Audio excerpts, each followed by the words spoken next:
During the holidays, scams become more rampant. From text messages to emails and fake ads on social media, scammers are targeting people of all ages. Law enforcement say these scams are becoming increasingly sophisticated and are urging people to be careful this holiday season. Let's go on the record. From WPBF 25, this is On the Record with Nathalie Pozo. We have all gotten them text messages like this telling us a package cannot be delivered, so click here. Or a text that says, can we talk really quick? And how about this new one, saying that they saw you driving but you didn't hear them and asking where you are rushing to. Some are obvious, but others are not. This morning, I'm here with the Martin County Sheriff, John Budensiek, to talk about what people should be looking out for ahead of the holidays. Sheriff, thank you so much for being here with us this morning. My privilege. This is an issue that we see even more during the holidays, correct?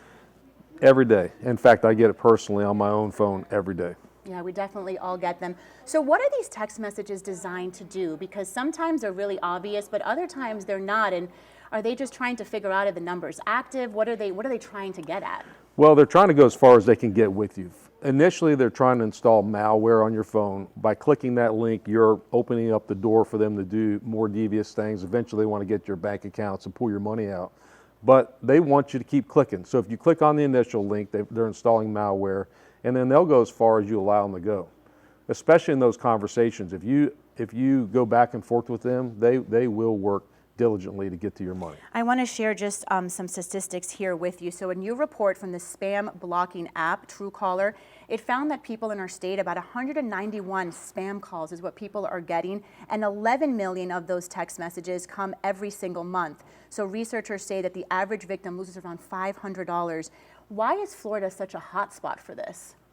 I don't know. We've always been kind of the scam capital of the world, it seems like. And it started with unsophisticated scams, and I think those scammers have just gotten more robust with time.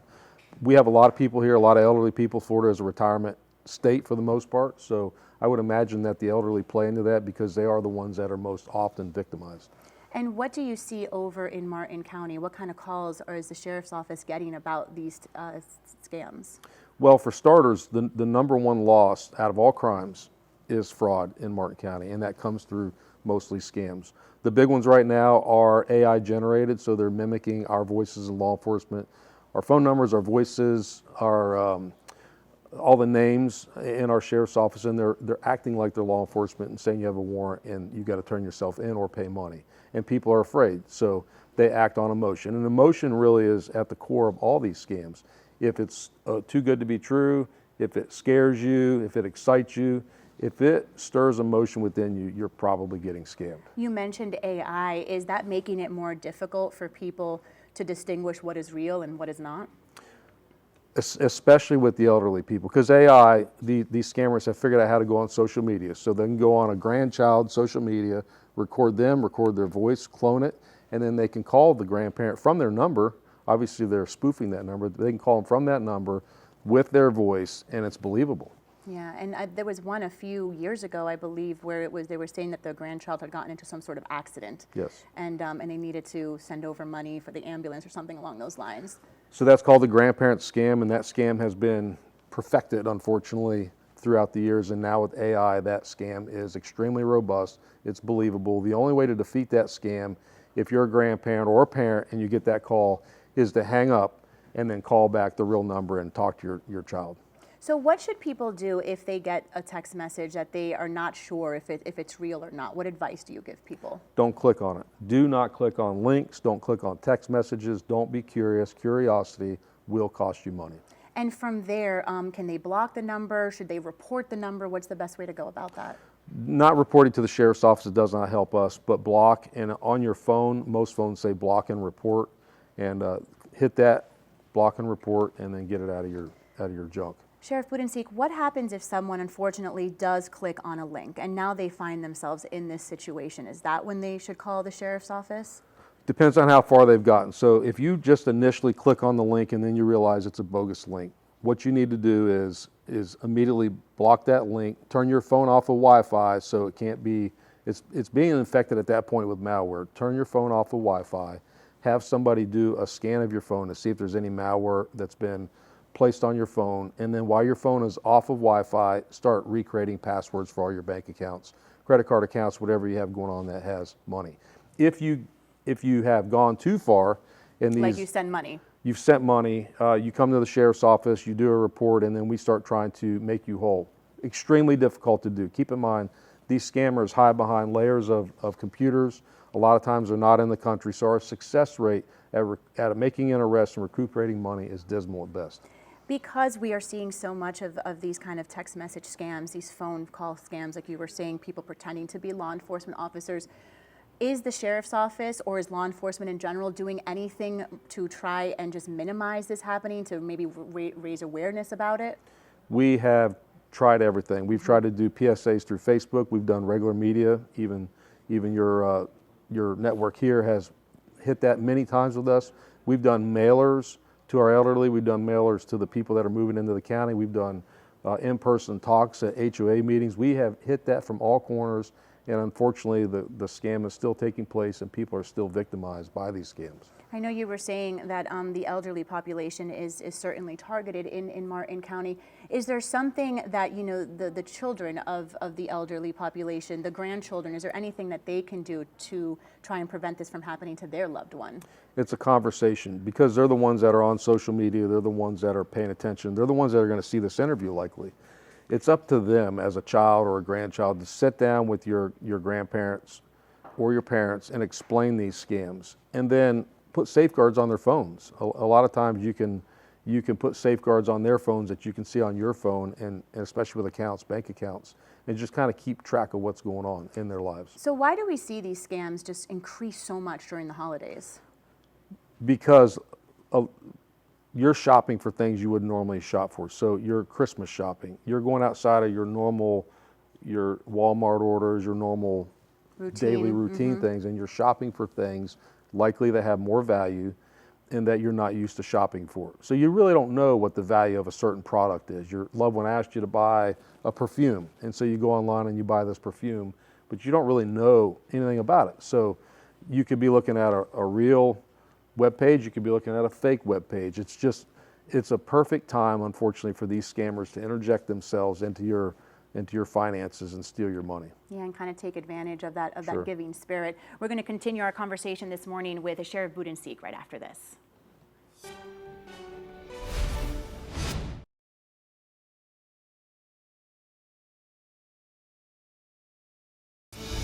You're watching On the Record on WPBF 25. Welcome back. Text scams are becoming more common. A new Consumer Reports survey finds that scams have jumped 50% in just the last year. Experts say Gen Z are getting scammed at record levels. Scammers are trying to rip off young adults, and it makes sense. They text a lot. It's a primary form of communication, and they have instant access to money on their phone.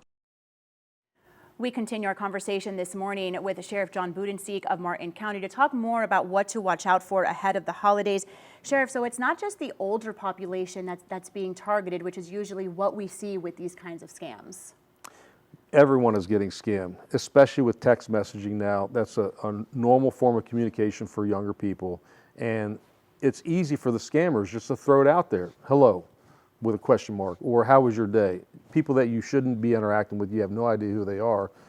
Some curious younger people click on that and they start a conversation. It leads them down the path to becoming a victim. Yeah. So when it comes to some of the scams you were talking about earlier, the people pretending to be law enforcement, I know whenever we've run those stories to try and let people know about it, you guys always say, we're never going to call you to tell you that you owe us money. What do we want to let the public know? That if they're scaring you, if it plays on your emotion, it's likely a scam. I think that's the core of all scams. If it plays on your emotion, it's not real, it's a scam. If we want you, we'll come knock on your door and arrest you. We're not going to text you or call you or pretend to be somebody. It's going to be the real deal. We'll be there knocking on your door to get you. There was a case out of Palm Beach County where someone was pretending to be Sheriff Rick Bradshaw.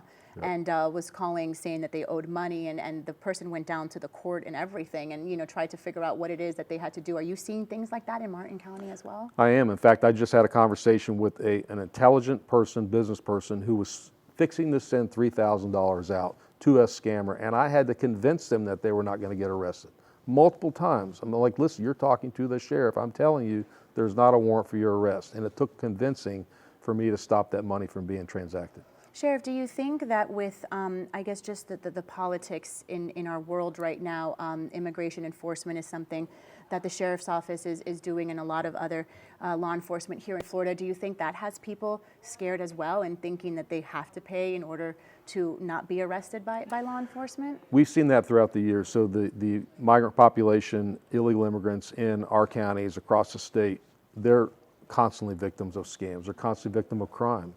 Violent crimes sometimes, robberies, scams, sexual crimes, because the scammers know that they're afraid and they're not going to report. So what advice do you have for people in that population, in those communities? They have to be just as vigilant as anyone else, not to click on the wrong button, not to get caught up in the emotion of a phone call, somebody portraying themselves to be law enforcement. They have to be vigilant just like everybody else does.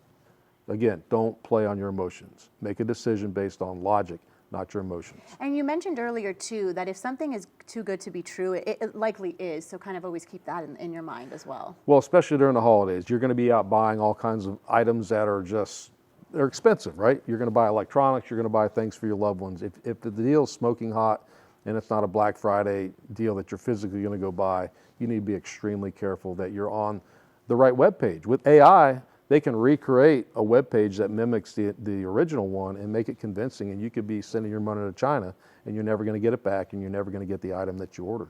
You mentioned buying expensive items. We had a report earlier this week that on average, people are going to spend $900 per person this holiday season. I tease saying that's not happening in my house, but right. Yeah, exactly. It is out there. And like you said, people are buying things that they usually don't buy. So definitely have to be looking out for those kinds of things. Yes, it's truly is the season. It's the holiday season, but it's the scammer season also. So staying with the holiday theme here, charities. There's so many times people are in such a warm giving spirit during the holidays, and they do want to donate money. What do people need to look out for when it comes to donating to charities? They just need to know that they're actually who the charities are, what they stand for, and actually interact with a person. I would suggest doing it in person. Mm-hmm. Go there, learn your charity, see what they do, and then donate your money. Don't do it online. I know there's constantly people donate money for this, donate money for that. I'm not trying to offset our charities because we have very deserving charities, but it's important to make sure that you're giving money to the right people. Yeah. And the scammers are right there in the middle of those charities trying to steal. Donating online, obviously it's so convenient, being that everyone has so much going on in their life. So is there anything they can look out for on those websites that might, raise a red flag?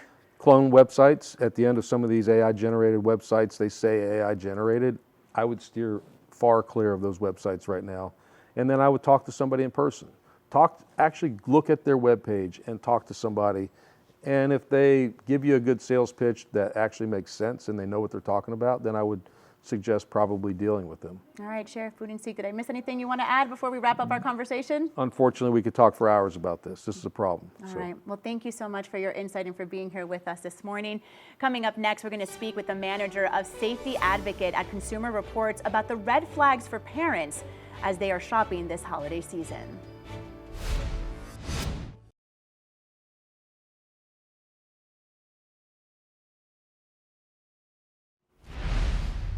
We continue our conversation this morning on scams during the holiday. I want to bring in Orion Shin. She's the manager of safety advocacy at Consumer Reports. Good morning, Orion. Thank you so much for being here with us. Good morning. It's great to be here. So we want to talk a little bit about red flags for parents when they're shopping online. What do parents need to know?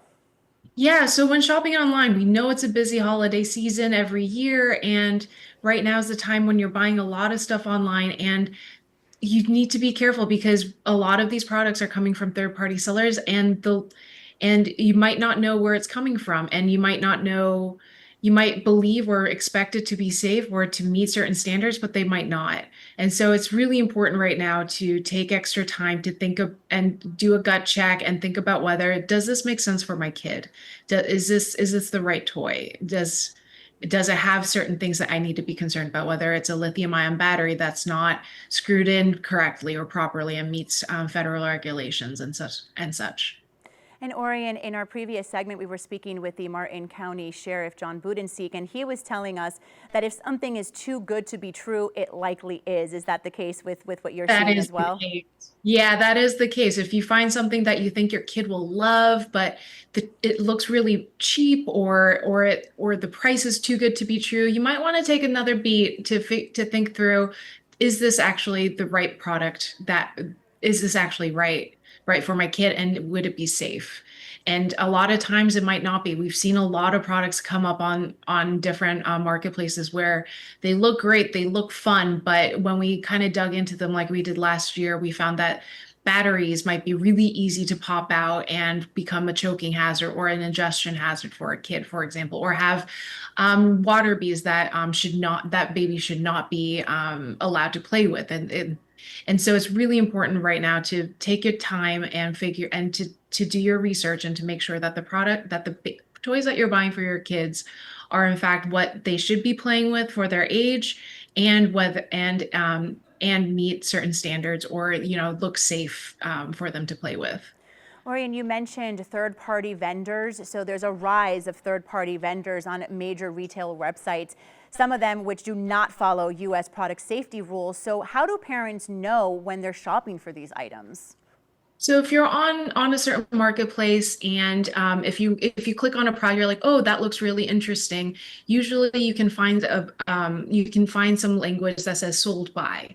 And if it's not like sold by the store like Target or Walmart or Amazon, then you might want to take another second to do a little bit more research into who is selling this product. And you might find that it's a no-name alphabet soup kind of name. You might want to take another second to look at their reviews, to look at what else they're selling, and if they're selling more than just like toys, or they're selling other products that you wouldn't expect a toy vendor to be selling, you might want to take another second to reconsider that purchase. And Orion, we see a rise also in fake ads on social media as well. And with artificial intelligence, with AI now, I would think that, some of these things are just out there even more now, especially during the holidays. And it's really hard just to tell what is real and what is not. Any advice for parents on that? Take your time. We're still early on in the holiday season right now, and we have a little bit more time to do our research and to make sure that if you are going to buy something online, to look for vendors who are reputable. Maybe you do buy directly from Target instead of the third-party seller, or maybe that's on their website, or maybe you do buy directly from Amazon or Walmart instead of the third-party seller, especially if you don't know who they are. If it's a well-known brand that you can trust, or you've done a little research and you come to the conclusion that you can trust them, then you should by all means go for it. But right now we're still early. We can take our time to kind of look into things a little bit more. And I would really encourage parents to take that couple extra steps to make sure that the products that they buy for their kids are safe. And Orion, I know you mentioned Amazon, and a lot of times, sometimes the sold by is a name that we may not know, a store or brand that we may not be familiar with. But does that mean that it's not something that we should buy? What can we exactly, I guess, look for there where maybe a product is safe and it is good to buy by a name that's not really well known, like a Target or a Walmart? Yeah, and I think that's where doing a little bit more of your research, clicking into, usually you should be able to click onto that name to see what else they're selling on that platform. You should also consider a web search, a Google search, to see what else and what other websites what website they have that might pop up with a little bit more information. You can also look at the reviews and see what other customers and what other consumers are saying about their products. It shouldn't be like the end all be all, it should definitely help to inform how you consider each of these products. Orion Shin with Consumer Reports, thank you so much for your time this morning. We'll be right back. Thank you so much.